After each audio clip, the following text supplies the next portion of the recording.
This week is Theros Week, where I talk about the new Mythic Odysseys of Theros book. There'll be new videos every single day this week as we explore the new content in the book, and then at the end of the week I'll be giving you my overall thoughts in a kind of review on it. I'm also running a huge giveaway this month, so stick around to the end of the video for more information on that. Now today we're going to be taking a look at the new magic items and artifacts presented in the Theros book. Like everything in the world of Theros, there is a level of assumed divinity with the magic items.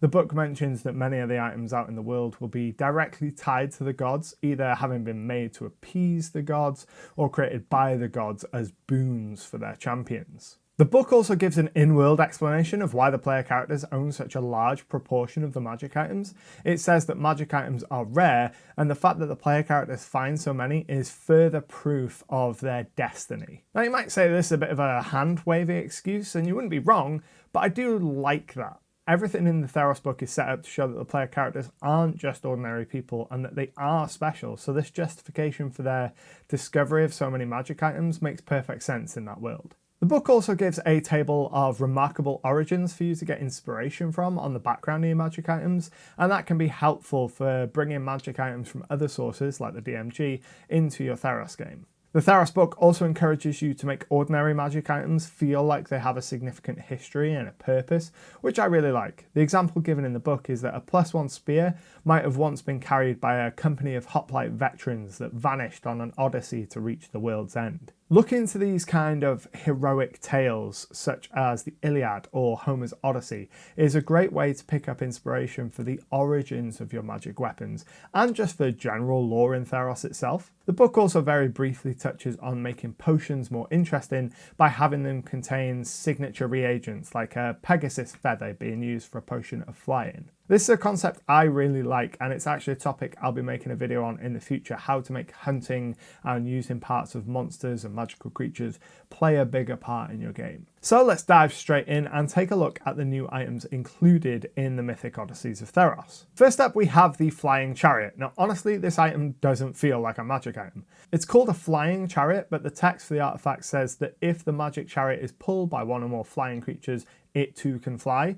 That to me says that if it's pulled by non-flying creatures, it can't fly, which means it's not really a flying chariot, it's just a chariot that gives you +1 to your AC. So far, we're off to a pretty weak start, but let's take a look at the next item, the Helm of the Gods. The Helm of the Gods is a wondrous item that requires attunement, and while wearing it, you know if there are any celestials or fiends within 30 feet of you. You also know their location as long as they aren't behind total cover. So this wondrous artifact that gives you a link to the gods can be blocked by a paper wall. Seems a little bit underwhelming to me. When you finish a long rest wearing the Helm of the Gods, you can choose one of the Theros gods to pray to and can infuse the helmet with a spell for that day. The helmet has 3 charges and regains 1d3 charges per day. All but one of the spells you get access to are first level spells, and you can cast them without any components, which is nice, but again, not really as impressive as I would expect for a headpiece that's tied directly to the gods. So we're 1/4 of the way through the Theros magic items and things aren't looking great. But let's move on to the next item, which is the Molten Bronze Skin. This is a set of magical armor that appears as a jug of molten bronze. Once you've attuned to the item, the bronze flows over your skin and creates an armored skin all around you. The armor counts as either breastplate, halfplate or full plate and grants you fire resistance. It can also be worn under clothes and doesn't impose disadvantage on stealth rolls. I really like this one. It's mechanically useful, and I love the idea of the armor forming around you like some sort of Herculean Iron Man. The fact it contours to your skin and can be worn under clothes also makes it interesting for some social situations where you might not be able to wear normal armor, but you might be able to put this on under your clothes and sneak in. And then if a fight does kick off, you can pull the old Clint Eastwood in a fistful of dollars. Next up, we have the Potion of Aqueous Form. This potion turns you into a pool of water and allows you to move through or over other liquids.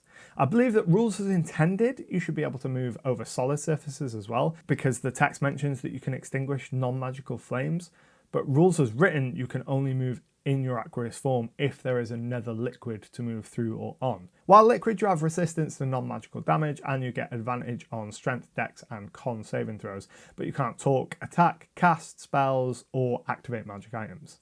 You keep your AC, but all your items on your person become part of the liquid form. This is the kind of magic item that is so specific that unless I placed it as a solution to a specific problem in an adventure, I'm pretty sure if I gave this to my players, it would immediately be forgotten about and never used. I think if the wording of the mechanics made it so you were more like a water elemental, in that you had a water form that you could change its shape to fit through gaps or become a puddle, then it'd be a lot more useful and have a lot more utility. Next up is the PYXIS of Pandemonium, which is a small wooden vessel that's clearly inspired by Pandora's box. And so far, it's easily the most interesting magic item in the book. A creature that touches the box for 1 minute gets the benefits of a short rest and gains the effect of the Bless spell until they next finished a short or long rest. The rules as written don't specify this has any recharge mechanic, and it doesn't require attunement, so you could pass this box along from party member to party member and spend kind of 5 minutes gaining the benefits of a short rest rather than spending an hour. Being able to gain the benefits of a short rest in such a small amount of time is incredibly powerful and could save your life, but of course it's not that easy though. The vessel carries a curse so that any creature who benefits from the features of that short rest mechanic has to make a DC 17 wisdom save or be charmed. If charmed, the creature has to do everything in its power to open the vessel. Now personally, I would make the save for this behind the screen, so if the first person gets lucky, they would start to hear the whispering of the vessel, but they wouldn't know what's going on and they might still pass it off to someone else. But the real juice for this comes when you open it though. If the vessel is opened, you roll randomly on a table to determine what happens. And this table includes things like potentially making everyone in range of the vessel go berserk, turning them to stone, or even causing a tsunami. I really like this one. Next up is the Siren Song Lyre, which is a magical musical instrument. It requires attunement and allows you to cast one of the following spells once per day.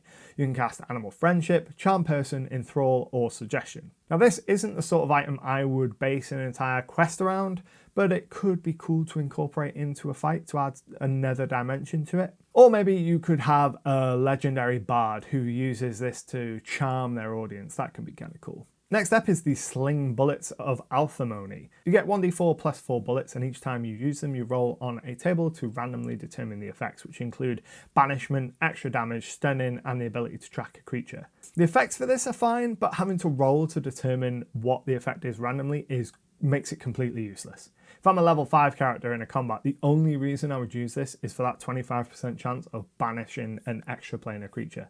The 1 in 4 chance that it'll do no damage and just track the target isn't worth the risk for me trading off from doing regular damage. Which brings us to the Two Birds Sling. The Two Birds Sling is a +1 sling, and when you score a hit with it, the shot ricochets towards a second target within 10 feet. I'm pretty sure the only reason this item exists is for the joke of the 2 birds, 1 stone. I've got a lot to say on the magic items overall, but first let's take a look at the artifacts in the book and see how they stack up. Before we carry on, I want to give a huge shout out to all these people for supporting me on Patreon. If you want to support the work I do and get access to a whole load of extra game aids, you can find the link down in the description below. $5 a month gets you access to things like NPC cards, one-page adventures, extra videos, the ability to vote on future topics, an exclusive channel in my Discord server, and more. So if you're interested, sign up in the link below. Thanks, patrons. The Theros book includes 5 named artifacts, each of which is tied to one of the gods. Now, it would have been really nice to get one of these artifacts for each deity in the Pantheon, especially considering religion is so important in this setting. But let's dive in and take a look at the 5 that we do get. First up is AKMON, the Hammer of Perforos. I love that this weapon and all the other artifacts have names. Named weapons are really cool, and I always appreciate that detail. AKMON is a +3 warhammer that Perforos sometimes bestows upon mortals to create an important work or wreak a force of terrible destruction. If the character wielding AKMON is a follower of Perforos, they get additional benefits to the weapon based on their piety score. Wielding this weapon as a follower of Perforos, you get a minor and 2 major beneficial properties in addition to the other listed effects of this hammer. In addition to these benefits, you get the Reforged trait while holding AKMON, granting you resistance to fire damage and immunity to exhaustion. You also become proficient and get advantage with smith's tools. Carrying the hammer also grants you the ability to cast a spell from the following list: Animate Object, Heat Metal, Fabricate, Magic Weapon, Mending, and Shatter. You can cast 1 spell between each desk. To destroy the hammer, a character needs to take it to the underworld, coat it in a clay from the mire of punishment, and then have it swallowed by a kraken. Next up, we have DEKELLA, the Bident of Thassa.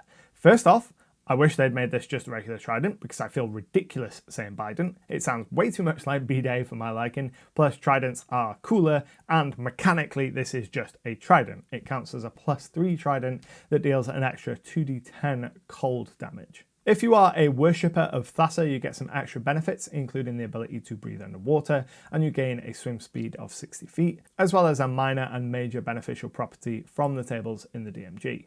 If you're not a follower, you get a minor and a major detrimental property. DEKELLA also turns you into the Theros version of AQUEMON, giving you the dominate monster ability over creatures that have a swim speed. You can also change the conditions of the sea within a mile around you, creating strong winds or heavy rain or calming a storm. To destroy DEKELLA, it must be heated with the breath of an ancient red dragon, and while still burning, immersed into the Tartix River, the crossing to the underworld. Then we have EPHIXIS, the bow wielded by Nylea, the goddess of the hunt.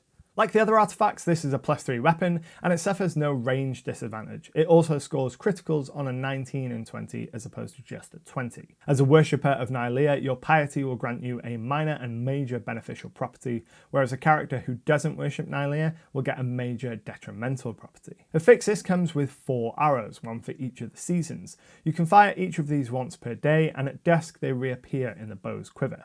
The spring arrow allows you to give the benefits of the awaken spell to plants and animals, allowing you to communicate with them. The summer arrow summons a Nyxborn lynx for 1 hour. The autumn arrow produces a wall of thorns when fired at a space on the ground. And the winter arrow creates an ice storm when fired at an empty space. To destroy EPHIXIS, you must first destroy each of the arrows. Every one of the arrows requires a very specific quest, such as feeding the winter arrow to a Cerberus on the winter solstice. Next up we have KHRUSOR, the Spear of Heliod.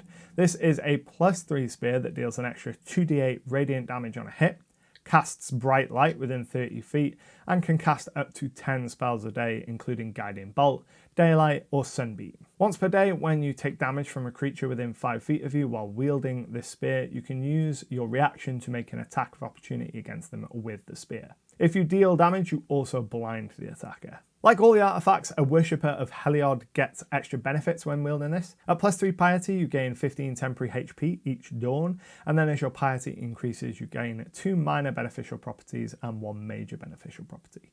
A non-worshipper gets 2 major detrimental properties instead. To destroy the spear, you must sacrifice a champion of Heliod to the god Erebus while in Erebus's palace. Speaking of Erebus, the last artifact presented in the book is MASTIX, the Whip of Erebus. MASTIX is a +3 whip that deals 2d8 necrotic damage to the target, restoring half of that damage dealt as HP to you. Once per day, you can also increase the range of the whip to attack within 300 feet. Once per day, while carrying MASTIX, you can use an action to cast either Circle of Death or Dominate Monster from the whip. You can only dominate an undead creature using this ability though, but it's still pretty cool. Erebus's faithful gain 2 major beneficial properties, but they also gain a minor detrimental property if they have at least +1 piety, a curse that Erebus has placed on the whip to test his faithful. If you aren't a follower of Erebus, you just get 2 random major detrimental properties. To destroy the whip, it must be taken to the heights of Mount Hyastos in Nyx, unravelled by a returned and then left to bask in continual daylight for 1 month. My favourite part of all the artifacts included in the Theros books is the details on how to destroy them. Each of these could be an entire campaign arc that would be incredibly fun to play through. I also like that these artifacts are tied to the character's piety score, as it makes that mechanic more impactful, but it leaves the 10 gods who don't get an artifact in a real disadvantage in that sense. I'm going to talk more about it in my final review video, but there are a lot of ways which I don't think this book gives us enough options. Overall, I'm pretty underwhelmed by the magic items included in the Theros book. The artifacts that we get are pretty good mechanically and have plenty of interesting narrative, but we should have gotten more than just the 5 that we got. We should have had all 15, one for each god. Now, other than the PYXIS of Pandemonium though, I think the regular magic items that we get in the Theros book are straight up disappointing. To me, the hallmark of a really good magic item is that a player should open the book and go, I want that. I think the artifacts that we get would pass that test, but I can't imagine many players cracking open the book and getting excited to get their hands on a potion of aqueous form. The PYXIS of Pandemonium is a really interesting magic item and the sort of thing that excites me as a dungeon master, but I can't see why it would be exciting to the players looking at it saying, I want that. And the other 7 magic items are just really lackluster. I can't see using any of them in a Theros game, never mind a game outside of Theros in another setting, except for the PYXIS of Pandemonium. That is definitely going to end up in my game.